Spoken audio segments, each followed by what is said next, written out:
الرجيم بسم الله الرحمن الرحيم الحمد لله رب العالمين والعاقبة للمتقين والجنة للمطيعين والنار للملحدين ثم الصلاة والسلام على أشرف الأنبياء والمرسلين شفيع المذنبين نبينا أبي القاسم محمد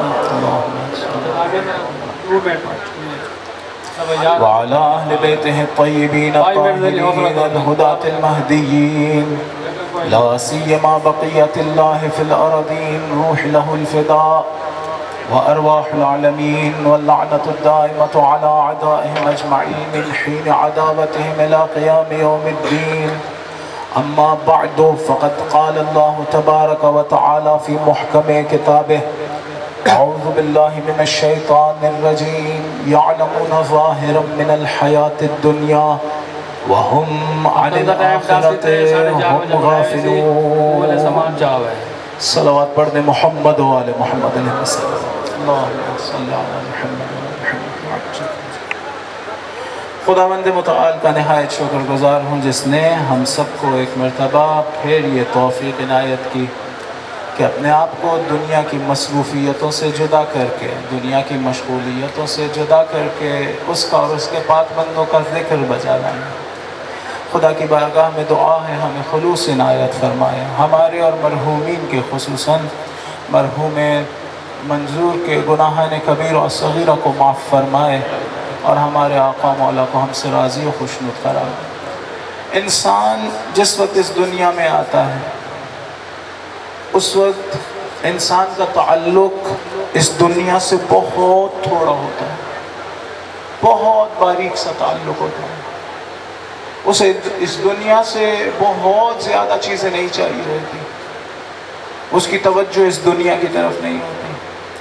لیکن جیسے ہی وہ بڑا ہوتا چلا جاتا ہے اس کا تعلق، اس کی توجہ دنیا کی طرف زیادہ ہوتی جاتی ہے.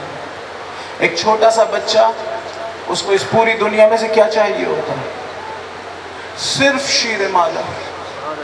اس کی پوری توجہ، پوری دنیا صرف اس ایک بات کی گرد ہوتی ہے. آپ اسے پوچھیں تمہیں کپڑے چاہیے، وہ بچہ کوئی توجہ نہیں رکھتا. کوئی بہت بڑا بنگلہ چاہیے، کوئی توجہ نہیں ہے. کوئی گاڑی چاہیے، کیریئر چاہیے، بہت اعلیٰ منصب چاہیے، نہیں، کوئی توجہ نہیں ہوتی. آہستہ آہستہ وہ بڑا ہو رہا ہوتا ہے، اس کی توجہ دنیا کی طرف ہونا شروع ہو جاتی ہے. جب آتا ہے تو بہت پاکیزہ فطرت لے کے آتا ہے، اس میں ذرہ برابر بھی آلودگی نہیں ہوتی ہے. اتنی پاکیزہ فطرت ہوتی ہے کہ ہمارے ہاں مستحب ہے کہ جب بچہ متولد ہو تو اس کے دائیں کان میں آذان کہیں، بائیں کان میں اقامت کہیں. آپ محسوس کریں گے جس وقت آذان اور اقامت کہہ رہے ہوتے ہیں بچہ بالکل رک جاتا ہے.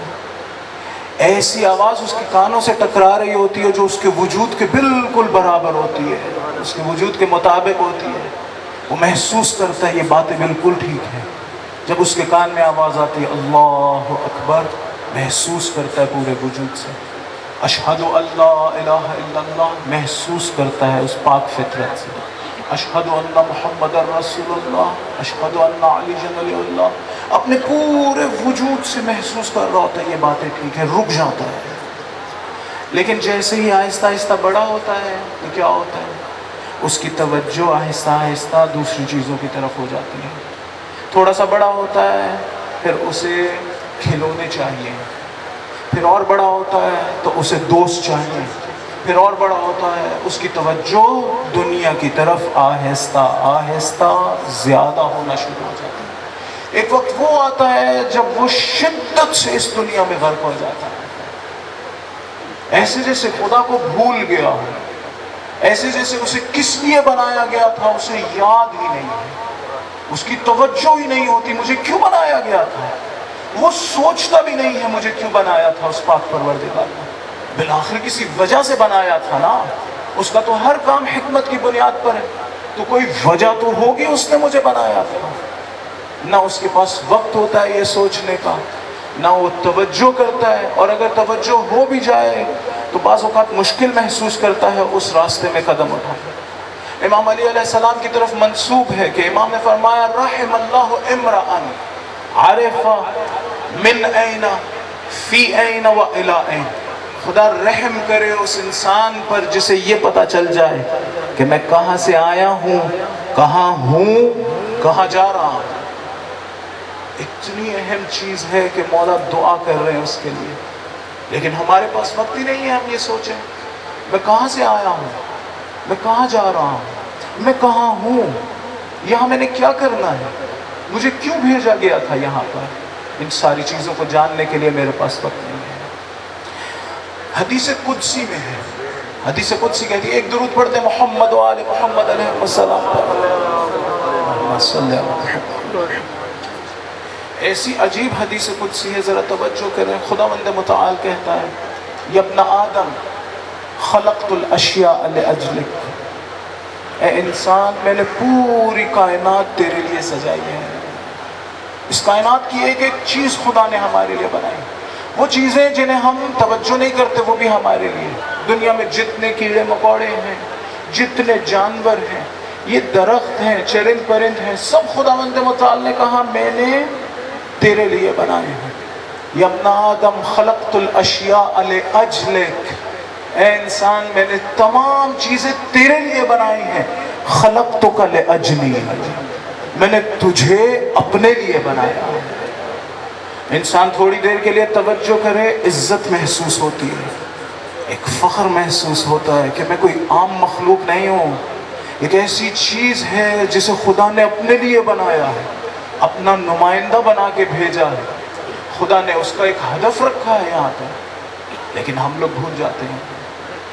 زمانے کی ستم ظریفی ہے، حالات کی ستم ظریفی ہے، ہم بھول جاتے ہیں۔ حالانکہ زندگی میں اس سے زیادہ اہم کام اور کوئی نہیں ہونا چاہیے کہ مجھے اس کی تلاش ہو کہ مجھے خدا نے کیوں بنایا تھا، اور وہ جس چیز کے لیے بنایا تھا وہاں پہنچوں گا کیسے، وہاں جاؤں گا کیسے۔ انسان کے نظریے تبدیل ہو جائیں اگر اس ایک حدیث کی طرف توجہ کریں۔ امام علی علیہ السلام نے فرمایا مجھے تعجب ہوتا ہے اس شخص کو دیکھ کر جس کی کوئی چیز گم ہو جائے تو وہ اسے ڈھونڈتا ہے۔ فرض کر لیں موبائل گم ہو جائے، فرض کر لیں گاڑی کی چابی گم ہو جائے تو کیا کریں گے؟ ڈھونڈنا شروع کریں گے۔ اگر خود سے نہ ڈھونڈ پائیں تو کیا کریں گے؟ بیگم بچوں سے کہیں گے میری مدد کرو، دوستوں سے کہیں گے میری مدد کرو، نہ مل رہا ہو تو ممکن ہے تھانے میں چلے جائیں، وہاں رپورٹ لکھائیں کہ نہیں مل رہی، ڈھونڈیں گے نا بالآخر، ڈھونڈیں گے۔ اگر بچے کہیں، بیگم کہیں کہ ابھی چلے جائیے باہر، جب واپس آئیں گے تو ہم ڈھونڈ کے رکھیں گے، آپ کو مل جائے گا، ہم قبول نہیں کریں گے، ہم کہیں گے نہیں اس کے بغیر میں باہر نہیں جا سکتا۔ اتنی اہم چیز سمجھ رکھی ہم نے موبائل کو۔ تو کیا کہہ رہے ہیں مولا؟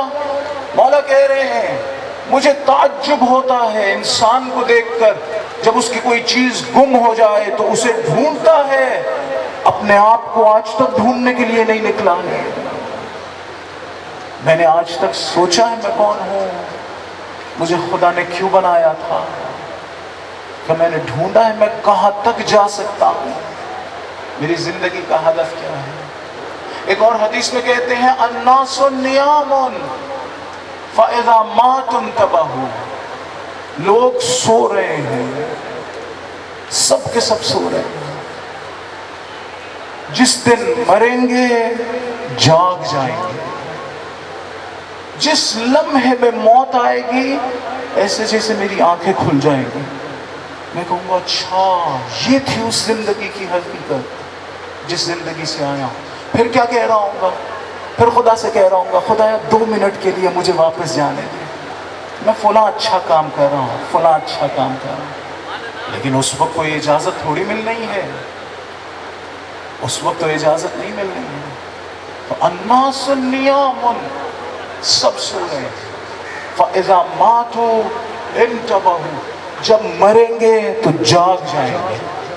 یہیں سے توجہ کریں ایک اور حدیث کی طرف، فرما رہے ہیں موتو قبل ان تموتوا، قبل اس کے کہ موت آئے مر جاؤ۔ کیا مطلب ہے؟ مولا کیا کہہ رہے ہیں؟ خودکشی کر لوں؟ نہیں، کہہ رہے وہ کام جو موت کے آنے کے بعد ہونا ہے ابھی انجام دے دو۔ موت آئے گی تو یہ دنیا، اس کی حقیقت تمہارے سامنے آ جائے گی، عیاں ہو جائے گی، اس کے بعد تم خدا سے کہہ رہے ہو کہ خدا مجھے تھوڑی دیر کے لیے واپس جانے دے، موت آئے گی تو اس دنیا کے تعلقات، اس کی محبت ایک لمحے میں دل سے نکل جائے گی۔ مولا کہہ رہے ابھی یہ کام کر لو، ابھی زندہ رہتے ہوئے یہ کام کر لو، اپنے آپ کو آزاد کر لو، اپنے آپ کو آزاد کر لو، اس کے اسیر نہ رہ جاؤ۔ ایک درود پڑھتے محمد و آل محمد علیہ السلام۔ ہم نہایت اہم مرحلے میں ہیں اس وقت، لیکن اگر یہ مرحلہ سوتے وقت گزار دیا، سوتے ہوئے گزار دیا، تو اس کے بعد فقط پچھتاوے کے اور کچھ نہیں رہ جائے گا۔ جب حقیقتیں عیاں ہوں گی اس وقت کچھ اور نہیں رہ جائے گا ہمارے سامنے۔ قرآن کی یہ آیت جو میں نے آپ کے سامنے پڑھی ہے، یہ آیت کہتی ہے یعلمون ظاہرا من الحیات الدنیا وہم عن الآخرۃ ہم غافلون۔ اکثر لوگ دنیاوی زندگی کے ظاہر کا علم رکھتے ہیں، وہ بھی پورے کا پورا ظاہر نہیں، تھوڑا سا ظاہر۔ کوئی ہے جس نے پوری زمین دیکھ رکھی ہو، کوئی ہے جس نے زمین کے اندر کی چیزیں درک کر لی ہوں، سمندر میں کیا ہے درک کیا ہو، آسمانوں میں کیا ہے درک کر چکا ہو سب کا سب۔ انسانی جسم کے بارے میں کوئی نہیں کہہ سکتا، چھوڑ دیجئے باقی چیزیں، یہ ظاہر زندگی ہے، لیکن انسان اتنا کمزور ہے کہ اسے بھی نہیں جانتا۔ وَهُمْ عَنِ الْآخِرَةِ هُمْ غَافِلُونَ، یہ لوگ آخرت سے غافل ہیں۔ توجہ کیجئے یہاں پر کہا یعلمون ظاہرا من الحیات الدنیا، لوگ ظاہری دنیا کو جانتے ہیں۔ اس کا مطلب یہ ہے کہ اس دنیا کا ایک باطن ہے۔ اگر ایک باطن نہ ہو اس دنیا کا تو کیسے کہا جائے گا کہ ظاہری دنیا کو جانتے ہیں؟ کیا میں نے کبھی سوچا ہے میرے اعمال کا باطن کیا ہے؟ کیا میں نے سوچا ہے اس زندگی کا باطن کیا ہے؟ دیکھیں، کھانا پینا چلنا بیٹھنا اٹھنا ایک دوسرے سے باتیں کرنا یہ زندہ ہونے پہ دلیل نہیں ہے۔ اگر یہ زندگی ہو بھی تو حیوانی زندگی ہے۔ جس طرح سے حیوانات یہ کام کرتے ہیں ہم بھی کر رہے ہیں، وہ بھی اٹھتے بیٹھتے کھاتے پیتے افزائش نسل کرتے ہیں۔ اگر ہم بھی ایسا ہی کر لیں تو کیا فرق ہے ہم میں اور ان میں؟ انسان اگر اپنے مقصد حیات کی طرف نہیں بڑھ رہا تو وہ چلتی پھرتی زندہ لاش سے زیادہ کچھ نہیں ہے۔ موت اور حیات کا تصور جو ہم لوگوں نے اپنے لیے بنا لیا وہ غلط ہے، کہ ہم سمجھتے ہیں کہ جس وقت روح کا تعلق اس جسم سے ختم ہوتا ہے تو موت آتی ہے۔ نہیں، اگر انسان اپنے مقصد حیات کی طرف نہیں بڑھ رہا تو شاید قرآن کی نگاہ میں درست نہ ہو اسے زندہ کہنا۔ بالکل اسی طرح سے جس طرح سے ہم لوگ بعض زمینوں کو مردہ کہتے ہیں۔ ایک مردہ زمین کو مردہ کب کہا جاتا ہے؟ جب اس میں اگانے کی صلاحیت نہ ہو، اس لیے کہ زمین سے جو فائدہ حاصل ہونا تھا یا جو مقصد پورا ہونا تھا وہ مقصد پورا نہیں ہو رہا، آپ نے کہا یہ زمین مردہ ہے۔ انسان بالکل اسی طرح کا ایک موجود ہے، اس وقت نہیں مرتا ہے جس وقت اس کی روح اس کے جسم سے جدا ہو جاتی ہے، شاید اس سے پہلے اس وقت مر جاتا ہے جب اپنا مقصد حیات بھول جاتا ہے، یا حد اقل سو رہا ہوتا ہے۔ چلنا پھرنا دلیل نہیں ہے زندگی کی، چلنا پھرنا تو بہرحال دوسرے موجودات میں بھی ہے۔ لہٰذا قرآن کیا کہتا ہے؟ یعلمون ظاہرا من الحیات الدنیا، یہ لوگ دنیاوی زندگی کے ظاہر کو جانتے ہیں، باطن کو نہیں جانتے، اپنے اعمال کے باطن کو انہیں بھی نہیں جانتے۔ یہ سب اعمال اور ان کا باطن اہل بیت علیہ السلام نے بیان کیا ہے، قرآن نے بیان کیا ہے۔ ضرورت اس بات کی ہے کہ میں اسے جاؤں اور سیکھوں تو، اور پھر اپنی ظاہری زندگی اس باطن کے مطابق گزاروں۔ روایت میں جب کوئی شخص جھوٹ بولتا ہے تو اس جھوٹ کا باطن یہ ہے کہ اس کے وجود سے ایک بری بو خارج ہوتی ہے جو فرشتوں کو اذیت کرتی ہے۔ جو خداوند متعال نے ہمارے اعمال لکھنے کے لیے فرشتے رکھے ہیں، اس قدر سخت بو ہوتی ہے کہ انہیں اذیت ہوتی ہے۔ جب کوئی شخص غیبت کرتا ہے تو وہ اپنے بھائی کا، مردہ بھائی کا گوشت کھاتا ہے۔ یہ ایسی مجازی تعبیرات نہیں ہیں، اس عمل کا باطن ہے۔ اگر کوئی شخص ظاہر بین نہ ہو، اس کی روح کی آنکھیں کھلی ہوئی ہو، روشن ہو، تو وہ دیکھ سکے گا جس نے غیبت کی ہے اس نے حقیقت میں مردہ بھائی کا گوشت کھایا ہے۔ جو یتیم کا مال کھا جاتا ہے، قرآن کہتا ہے انہم یاکلون فی بطونہم نارا، یہ لوگ اپنے پیٹوں میں آگ بھر رہے ہیں. مجازی تعبیر نہیں ہے کہ ہم آگ بھر رہے ہیں، مجازی تعبیر نہیں، حقیقت ہے. آیت اللہ حسن زادہ آملی وہ کہتے ہیں لوگ صرف یہ کہتے اور پڑھتے اور سنتے ہیں کہ جس نے اس طرح کا کام کیا اس نے یہ آگ ڈالی اپنے وجود میں. میں اسے دیکھتا ہوں. اولیاء اللہ ان حقائق کو دیکھنے پہ قادر ہیں، قدرت رکھتے ہیں. وہ دیکھتے اور ہمیں ان کے حقائق بتاتے ہیں. ہمارے ہر عمل کا ایک باطن ہے، ہمارے ہر عمل کا ایک اثر ہے. وہ اچھا یا برا اثر ہے، اس کی شکل، اس کی وجہ سے ہماری روح کی ایک شکل بن رہی ہے. انسان کو دو چیزیں عطا ہوئی ہیں، ایک خلق اور ایک خلق. خلق یہ ظاہری شکل ہے، اس میں میرا اختیار نہیں تھا. اللہ تعالیٰ نے جیسی شکل عطا کر دی وہ عطا ہو گئی، جیسی شکل عطا کر. ایک میری روح کی شکل ہے جو میرے اعمال کے نتیجے میں بن رہی ہے. اللہ تعالیٰ نے کہا وہ تم خود اپنے اعمال کے ذریعے سے بناؤ گے. ایک اندر کام ہو رہا ہے، روح کی ایک اچھی یا بری شکل بن رہی ہے. جس دن مروں گا خود اپنے آپ کو نظر آنا شروع ہو جاؤں گا. اس دن نہ جانے کیسی شکل بنی ہوگی. اگر میں اس زندگی میں برے کام کرتا رہا ہوں تو سوچتا ہوں کہ روح کی کوئی اچھی شکل بنی ہوگی. اچھی شکل نہیں بنی ہوگی، بری شکل بنی ہوگی.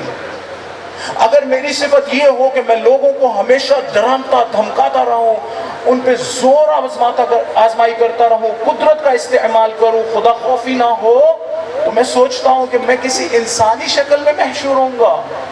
یہ کیسے ممکن ہے؟ اگر میرے افعال ایک بھیڑیے والے ہوں، میری روح کیسے انسان والی بنے گی؟ نہیں بنے گی.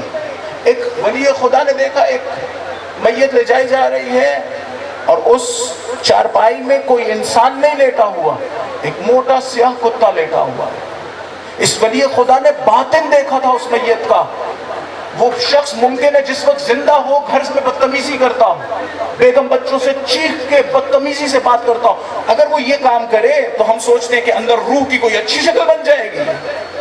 آپ خواب میں اگر دیکھیں کہ کوئی سانپ ہے جو آپ کے پیچھے دوڑ رہا ہے، اگر تعبیر رؤیا کے لیے جائیں، کسی سے کہیں میرے خواب کا مطلب بتاؤ، تو وہ کیا بتاتا ہے؟ وہ کہے گا ایک دشمن ہے جو آپ کو نقصان دینا چاہتا ہے، انسان ہے جو نقصان دینا چاہتا ہے. جب خواب میں آیا ہے تو اپنی حقیقی شکل میں آیا ہے. ایک چیز ہے جو ہمارے اندر چل رہی ہے، ایک شکل ہے جو ہمارے اندر بن رہی ہے، اچھی یا بری. اولیاء اللہ اس شکل کو دیکھ سکتے ہیں. ہم اتنے کمزور ہیں کہ ہم اپنی ہی حقیقی شکل کو نہیں دیکھ پاتے. اپنے جسموں کو میں نے آئینے میں دیکھا ہے، اپنے چہرے کو آئینے میں دیکھا ہے، لیکن اتنا کمزور ہوں کہ آج تک اپنے آپ کو نہیں دیکھ پایا میں کیسا ہوں. ایک ولی خدا دیکھ پاتا ہے، اور خدا کے عظیم ترین احسانوں میں سے ہے کہ اس نے ہم سب پہ پردہ رکھا ہوا ہے. ہم نہ فقط یہ کہ اپنے چہرے نہیں دیکھ پاتے، ایک دوسرے کے چہرے بھی نہیں دیکھ پاتے، دیکھ ہی نہیں پاتے ہم کیسے ہیں. کیوں؟ ایک مرتبہ پھر جناب امیر علیہ السلام فرما رہے ہیں لو تکاشفتم لما تدافنتم. اگر ایک دوسروں کی اصلی شکلیں دیکھنے پہ قادر ہوتے تو ایک دوسرے کو دفن کرنا چھوڑ دیتے. ممکن ہے میرا بھائی، سگا بھائی، میرے ماں باپ میری اصلی شکل دیکھ لیتے تو کہتے کہ اس سے ہمارا کوئی تعلق نہیں، اس لیے کہ کاموں کے نتیجے میں ایک شکل بن رہی ہے، میرے عمل کے نتیجے میں. حضرت نوح نے کہا خدا میرا بیٹا ڈوب رہا ہے. ایک مرتبہ خدا نے کیا آواز دی؟ انہ لیس من اہلک، وہ تمہارے لائق نہیں ہے، تمہارے اہل میں سے نہیں ہے. انہ عمل غیر صالح، وہ ایک ایسا عمل ہے جو غیر صالح ہے. انسان کو کیسے ڈیفائن کیا، کیسے تعریف کی؟ عمل کے ذریعے سے. وہ ایک ایسا عمل ہے جو غیر صالح ہے. اس کا مطلب ہے میں اپنے اعمال کے نتیجے میں اپنی پرسنالٹی بنا رہا ہوں، اپنی شخصیت بنا رہا ہوں، اچھی یا بری. اگر اعمال برے ہیں تو فقط ثواب اور گناہ کے چکر میں نہ بیٹھے رہیے کہ گناہ اور ثواب چل رہا ہے. نہیں، ایک حقیقت میں ایک چیز چل رہی ہے میرے عمل کے نتیجے میں. یا میری ایک اچھی شکل بن رہی ہے یا ایک بری شکل بن رہی ہے. کیا کبھی میں نے سوچا ہے میں کس جگہ پر کھڑا ہوں؟ کیا میں نے سوچا ہے آج تک میں نے کیسی شکل بنائی ہے؟ بعض لوگ آخرت میں نور ہی نور ہوں گے، لیکن بعض دوسرے